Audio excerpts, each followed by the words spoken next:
Hi everyone, welcome to this video. This is Aarti Mishra, one of the top and verified educator.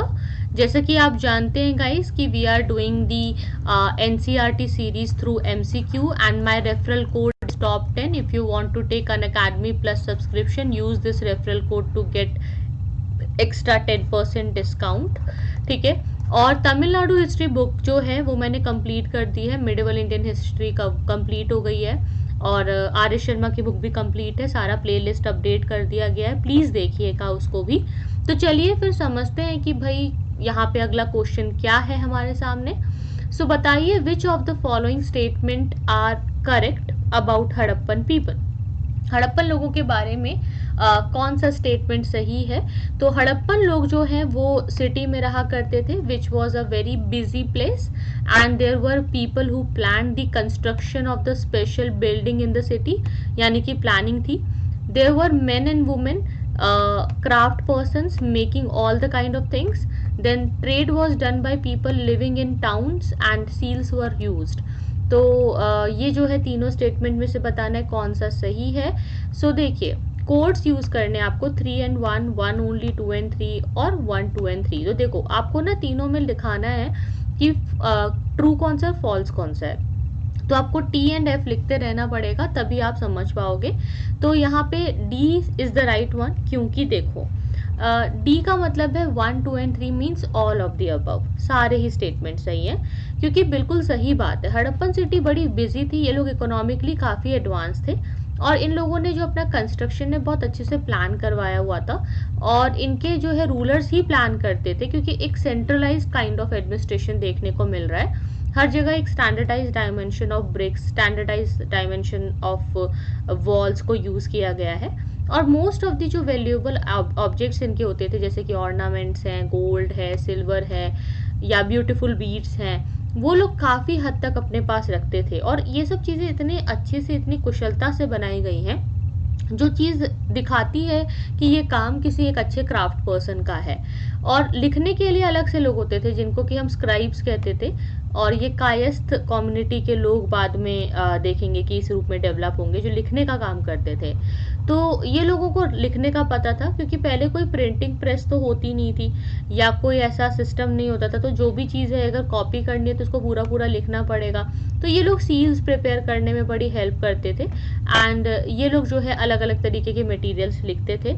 अब seals में क्या लिखा है वो डेसिफर्ड नहीं है, और बाकी और भी कुछ अगर कहीं इन्होंने लिखा होगा तो अब वो सर्वाइव तो कर नहीं रहा. तो वी नेवर नो कि ये लोग क्या कर रहे थे. जो महिलाएं और पुरुष थे वो क्राफ्ट पर्सन्स जो हैं यहाँ पे उनके साथ रह रहे थे, और अलग अलग लोग जो हैं अलग अलग प्रकार की चीज़ें पसंद करते थे. They used to enjoy allot. बहुत सारा इनके पास रॉ मटेरियल था. और आप देखोगे कि ये लोग मतलब वैरायटी हर चीज़ में यूज़ करते थे. They used to have variety in each and everything. इनको सील्स अगर बनाने होते थे तो सील्स जो है ना एक तरीके से ऐसी चीज़ होती थी जो कि मान लो कि किसी ने कोई मैन्युफैक्चरिंग की है तो मैन्युफैक्चर का नाम लिखा होगा. तो कोई चीज़ अगर सील्ड पैक है means that is not used. तो इसमें जो है जनरली रेक्टेंगुलर शेप के सील्स मिलते थे. एक और क्वेश्चन आ सकता है कि which was the most common material to be used in the seals. So that thing which was the most common material was the steatite. Steatite एक प्रकार का स्टोन होता है, वो बहुत ही सॉफ्ट स्टोन होता है, वो यूज़ होता था. और सील्स में अगर आप देखो तो पिक्टोग्राफिक स्क्रिप्ट यूज़ की गई है. हालांकि ये मतलब पता नहीं है कि ये क्या लिखते थे, लेकिन हाँ इन लोगों को लिखने का पता था. They knew about the writings, उनको पूरी जानकारी थी कि क्या लिखना है, कहाँ लिखना है. और आप देख सकते हो कि किस तरीके से इनकी लिखने के तरीके थे. यहाँ पे आप अलग अलग प्रकार के सील्स की इमेजेस देख सकते हैं. यहाँ पे आप अलग अलग प्रकार के जो ज्वेलरीज हैं उनकी इमेजेस देख सकते हैं. You can also see the images of their script. आप यहाँ पे एक चीज़ देख सकते हैं, स्वास्तिक का साइन है which is very very famous, quite famous in Hindu religion and और भी religions में actually स्वास्तिक यूज़ किया जाता है. it's not about Hindu religion. and आप देख सकते हो कि बहुत ही पिक्टोग्राफिक स्क्रिप्ट इन्होंने यूज़ की हुई है. तो ये खास चीज़ें हुआ करती थी। इसके अलावा अगर हम अगले क्वेश्चन पे चलें तो next question is about the Vedas. So बताइए कि वेदास के हिसाब से कौन सा स्टेटमेंट गलत है, नॉट करेक्ट। ठीक है, नॉट करेक्ट का मतलब हमें यहाँ पे फॉल्स स्टेटमेंट को ढूंढना है। So first of all there are 4 of them, Rigveda, Samaveda, Yajurveda and Atharvaveda. सबसे वो जो पुराना वेदा है दैट इज सामवेदा। ठीक है, तो of course this statement is wrong, this is false. क्यों भाई? क्योंकि हम सबको पता है कि ऐसा कुछ नहीं है। Rigveda was the oldest one, Samaveda तो लेटर वैदिक एरा में लिखा गया था। तो अर्ली वैदिक एरा एंड लेटर वैदिक एरा जो है ये दो अलग अलग टाइम थे। सो आपका जो है 1500 बीसी से 1000 बीसी के बीच में ऋग्वेदिक एरा था।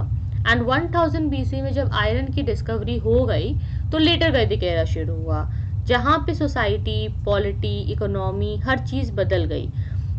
सेकंड क्वेश्चन, सेकंड स्टेटमेंट को देखिए। मोस्ट ऑफ द हिम्स का मतलब होता है भजन। ठीक है, जो कंपोज किए गए थे, compose, taught and learn by main, वो सिर्फ पुरुषों के द्वारा थे। केवल कुछ ही ऐसे थे जिनको स्त्रियों के द्वारा कंपोज किया गया था। And Rigveda is in old और वैदिक Sanskrit, which is different from the Sanskrit you learn in the school days, today, आज जैसे आप पढ़ते हो उससे काफ़ी अलग है। एंड ये चीज़ बिल्कुल सही है, this statement is actually true.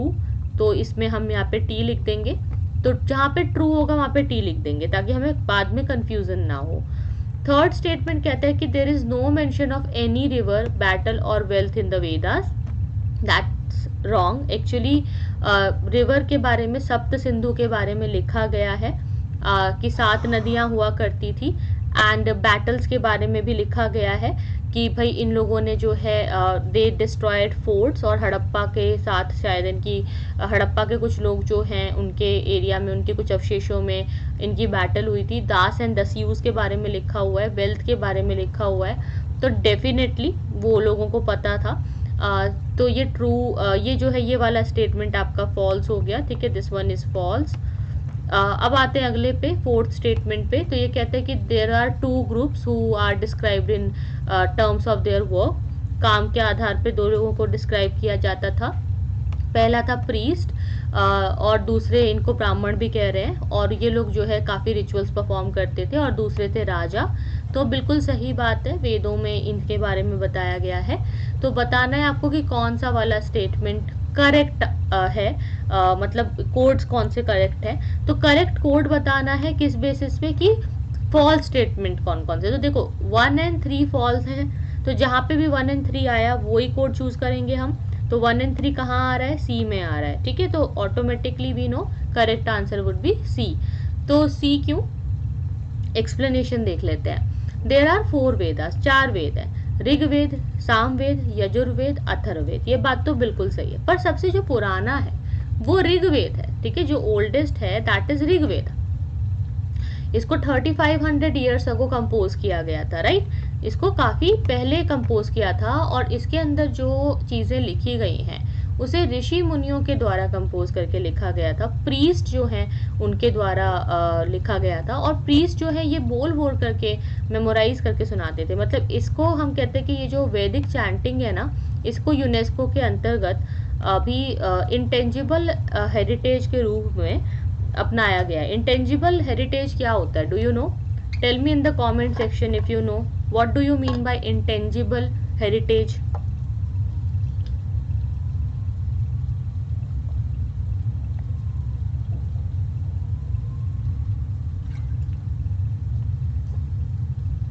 देखो, इंटेंजिबल होता है जिसको आप टच नहीं कर सकते हो, जिसको आप सिर्फ फील कर सकते हो, जैसे गाना, डांस, या कोई वैदिक चैंटिंग है। जैसे वैदिक चैंटिंग का ट्रेडिशन इंडिया में बहुत पुराना है। तो ये चीज थी। और ज्यादातर ये जो कंपोजिशन है ये सिर्फ मेन के द्वारा थी, ये बात सही है। महिलाएं में भी थी, जैसे गार्गी जो है, she was there. Satyakama Jabala was a slave thinker. तो ये जो है ये मतलब कुछ एक्सेप्शंस थे। एंड जो वैदिक संस्कृत है ये बहुत डिफरेंट है आज की संस्कृत से। आज जो संस्कृत हम लोग देखते हैं, जो स्कूलों में पढ़ाई जाती है, दैट्स वेरी डिफरेंट। जो ऋग्वेदा है इसके जो हिम्स है ना, और जो इसके डायलॉग्स वगैरह हैं अगर आप इनको देखोगे तो वो बिल्कुल डायलॉग के फॉर्म में, जैसे दो लोगों के बीच में वार्तालाप हो रही है, जैसे कि एक विश्वामित्र और दो नदियों के बीच की वार्तालाप है, और वो दो नदियां हैं बीस और सतलुज, जिसमें कि बताया जा रहा है कि वो लोग क्या बातें कर रहे हैं। और इस समय में नदियों की पूजा होती थी, सो बीस एंड सतलुज की भी पूजा होती थी, उनको गॉडेस माना जाता था। ऋग्वेद में जो प्रेयर्स है वो कैटल, चिल्ड्रन, सन्स, हॉर्सेस, इन सब के लिए हैं। और हॉर्सेस जो हैं इनको अगर आप देखो तो इनके बारे में बताया जाता था कि हॉर्स बहुत इंपॉर्टेंट है, उनको रथों में यूज किया जाता है, बैटल में यूज किया जाता है। ज्यादा से ज्यादा कैटल अगर आपको कैप्चर करना है, क्योंकि देखो शुरुआत में जब ये लोग आए थे ना आर्यंस, तो ये लोग पैस्टोरल थे, तो इनको हमेशा कैटल, अच्छे अच्छे पैस्चर्स, अच्छे चरवाहे, मतलब वो जो लाइफ होती है वो बहुत पसंद होती थी। तो ये जो है ये दो ग्रुप्स के बात जो कर रहे हैं, प्रीस्ट एंड राजा, तो ये बात भी बिल्कुल सही है, यस ये लोग थे।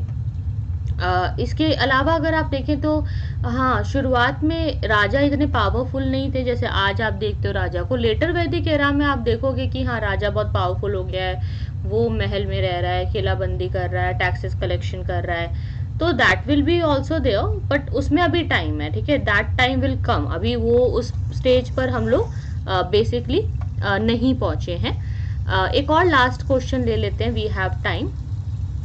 अगला क्वेश्चन है मेगालिथिक के बारे में, मेगालिथिक बरियल्स के बारे में भी हम थोड़ा देखेंगे। तो पहले आप समझो मेगालिथिक क्या होता है। मेगा मतलब क्या होता है, बिग स्टोन, ठीक है, mega means big stone. And megalithic burials जो होते हैं वो एक ऐसी जगह होती थी जहाँ पे किसी को दफनाया जाता था और उसके आसपास बड़े बड़े स्टोन से घेराबंदी कर दी जाती थी। तो एक तरीके से ये मार्क करने के लिए होता था कि यहाँ पे किसी को दफनाया गया है, और सेम जगह पे फिर ना उसी की फैमिली के बंदे की किसी की डेथ हुई तो उसको भी फिर सेम जगह पे लाके दफनाते थे। तो कुछ तो अंडरग्राउंड है, जैसे आप देख सकते हो ये अंडरग्राउंड है, कुछ अबव द ग्राउंड है। तो अलग अलग मेगालिथिक साइट्स हमें साउथ इंडिया में मिली हैं, डेक्कन में, साउथ इंडिया में, कश्मीर में बहुत सारे मेगालिथिक साइट्स मिले हैं, ठीक है। तो अब आप मुझे ये बताओ कि विच of the following is the correct about megalithic burial.